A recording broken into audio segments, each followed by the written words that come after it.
Friends, welcome back to AppIQ, and in this video I'm going to show you how to customize or change the secondary button on your mouse or trackpad. Simple, go to your settings, click on general management, scroll down to mouse and trackpad, and from here you'll find the option that says secondary button.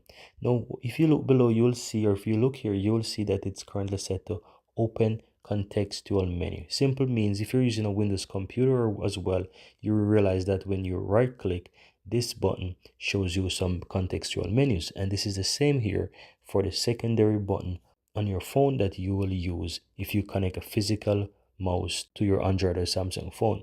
So it's currently set to the contextual menu, but you can change this to whatever you want. As you can see, you have a bunch of options here that you can select from. You also have the option here to set it to open an app, so you can always go ahead and select app. You can even set it that it will open up settings or something like that, so you really can go ahead and choose what it does there. So it's really up to you guys. So you can choose that it open contextual menu, or you can choose from the others that it offers to you. And that's it guys, very easy and very simple.